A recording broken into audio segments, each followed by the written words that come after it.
All right, introductions and conclusions. I think introductions are something that stops a lot of people from writing because they're like, how do I start? And yet it's not so hard. If number one, you say this introduction doesn't have to be perfect. And then two, use this handout because for thousands of years, people have been writing, even though it started out with just some triangles and clay tablets, right? So when you're looking at that blank page, there is centuries of people saying, this is how you do it. So you are not reinventing the wheel. You are not going to come up with a new way to start a paper that nobody has seen in 100 years of writing. And you don't have to. So I'm going to go over a number of strategies that you can try. Typically an introduction will have for sure one, maybe two, and you can see how they could be blended together, but you don't want to have three or four of these all jammed in because it will jump around, right? So the introduction, and I know this is a review, but it's good to have, right? The introduction gets the reader's attention, right? First thing you have to do, because unless it's your mom or me, who's going to read your paper if it's boring, right? Nobody. So you have to get our attention, and you need to do that in a fair way, right? You have to do it in a way that's going to set up the rest of your paper, because you could start every paper that you write with something about sex, for example. But if your paper has nothing to do with sex, we'll all go, "Aw," and we'll be disappointed and we'll stop reading because we will know it was a bait and switch. So you get our attention, but you do that and also set the stage of what it is that you're going to write about.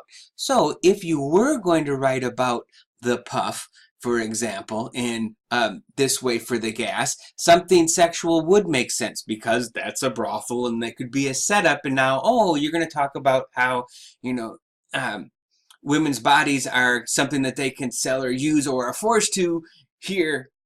Now it makes sense that you brought that up, right? So you get our attention, you set the stage so we know what's going on, and then you end with the thesis, right? This is that argument that you're going to prove. So what do you do? What can you do?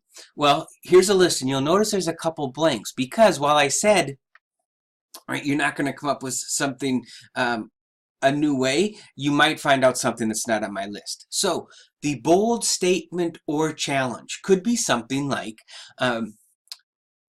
society can turn you into a monster. Right? And for some of us, that wouldn't be bold. We'd be like, yeah, no kidding. But for others, it'd be like, wait a second, not me. I'm good. Right? So you have that challenge or bold statement. The one thing you have to do is be careful about how far you cover it. I like to use the example in class of, I could always say, hey, let's go out into the parking lot and burn a flag, burn the American flag, right? And then some people will be going like, oh, Steve, let's go out into the parking lot and it ain't going to be a flag that's going to get in trouble. But what I might be doing is talking about, right, the Postmaster General takes flags that have passed their use of service, cuts them up with a razor, right, and burns them. The point is, and I could say that, let's go burn a flag. Everybody, not everybody, but a lot of people go, hell no, and they get upset, right? So that's like, whoa, what's going on? Who is this person? But then I use it and flip it and say, hey, look, people burn the flag all the time, and it's done in a respectful way, and the government has actually said this is how you do it. That would set up a paper that starts looking into intent, right? Because in certain situations, it's not what you do, but it is the intent with which you do it.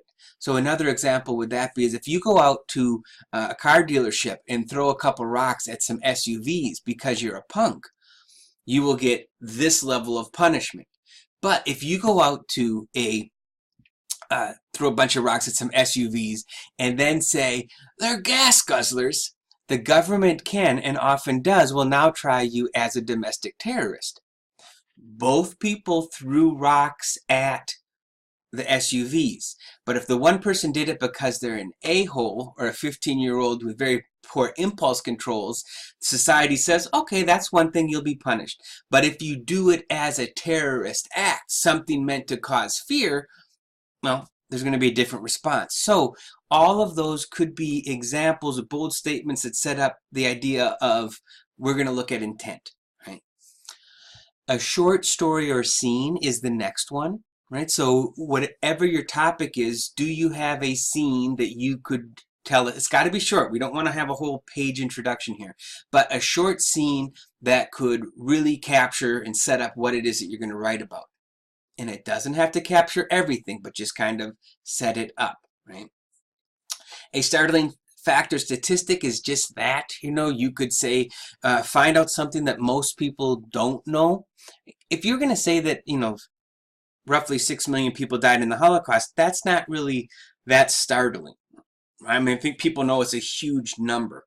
So you'd have to think, what else might be startling about it? Maybe instead you find out how many trainloads of human beings were actually taking there, right? I don't know that number, but that would be interesting, right? So instead of giving us the stat that we know, that you could actually go, who knows how many trains, but that's got to be a huge number, right? And then if you're talking about how many trainloads of humans actually went there, it'll give us another way to visualize that number. And might be like, holy crap. So a startling fact or statistic will get our attention. You could ask a question, right? And when you ask this question, it needs to actually have more than one answer, or you're going to come across as a jerk. Think about the person who calls you up and says, hey Joe, do you care about children? There's really only one answer to that that's societally acceptable. Why, yes, I do.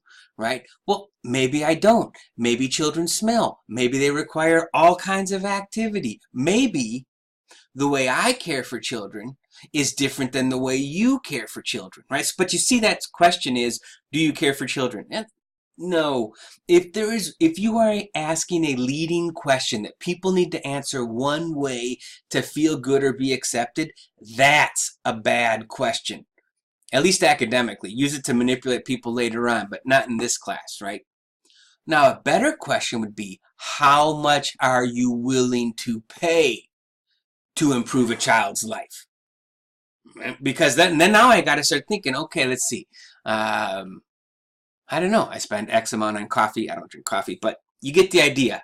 How much are you willing to spend actually starts getting me to think about, where does my money go? How much would I spend to help kids? Of course there's a limit. I'm not going to spend all of my money to help kids. How am I supposed to eat? That is a much better question.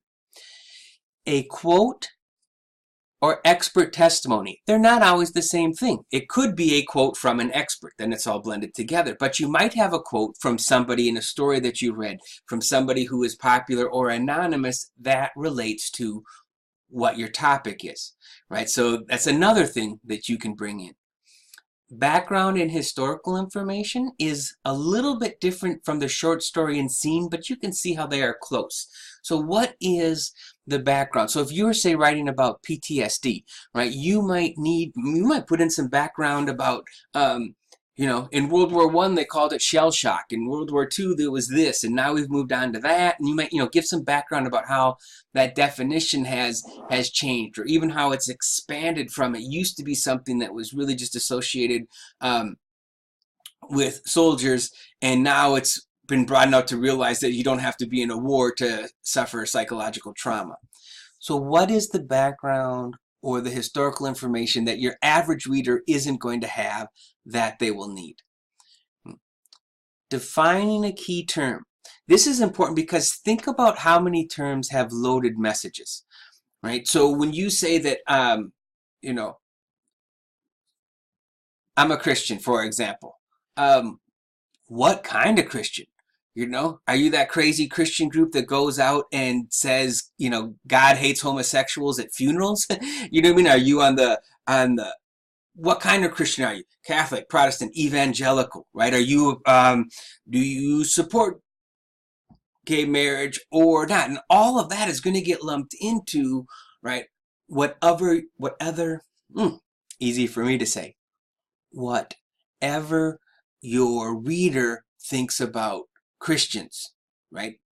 And it doesn't matter what the key term is. So for example, love, right? Well, I'm going to write number one, usually stay away from I statements, right? Because your name's on the paper, we don't need them. So I was just going to say, I'm going to write about love, but that'd be actually a bad thesis because we don't need the I because your name's on the paper. We don't need the I'm going to write about because that's not telling us anything. You come out and say, love is a monster.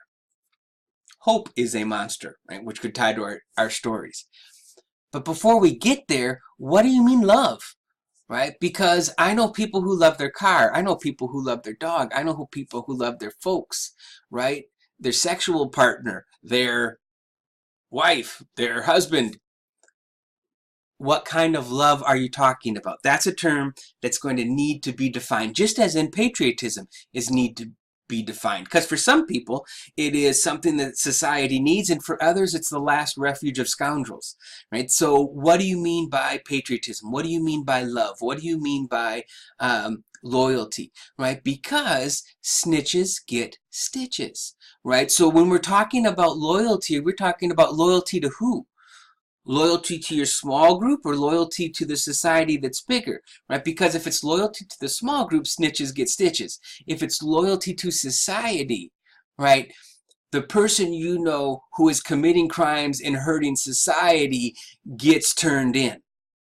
So definitions matter. If there's a term that you're using that people either don't know or have multiple definitions of, you set the definition. And the very cool thing about this is you are in charge. You are leading this journey. So if you say, I'm talking about the love a parent has for a child, right up in there in the beginning, in the introduction, somebody else can't come back later and say, well, yeah, but why didn't you write about the love that siblings have for each other? It's like, well, because I said I wasn't. I said I was talking about this, and I'll use my definition. And then the reader gets to see how well that definition works, how you apply it and use it. And as long as you're doing it fairly, at the end they should go, okay, I can see that definition. It works. So the last thing, at least on our list, that you can do is set up your credibility.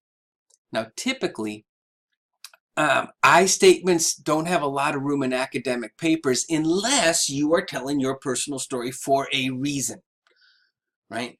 If I'm writing a paper about, so if there's a really neat article about Adam and Eve, and it was by Bacon, the scientist named Bacon, and he's writing about how Eve is the story that scientists need to follow, right? Because Adam is just name it, and he's not interacting with nature. Scientists need to interact. Eve is saying, hey, snake, who are you? Let's talk. And so there's actually, it's a really neat paper about how scientists should follow the example of Eve as far as how to relate to nature. Now, if I'm going to write a paper about that, there's pretty much zero reason for an I to come in here, right? Because my name's on the paper. Why am I making the focus about me? Now, right? Both of my parents, right, dealt with mental illness. My dad, clinical depression his entire life, and my mom, bipolar. So if I was writing a paper about either one of those, it might, it's not guaranteed, but it might be valuable to say my experience as a son, right, of a father with depression or a mother with bipolar, that might come in. That might make sense, and that might be a way to set up credibility, right? Because, so I'm just not, I have personal experience in whatever the topic is.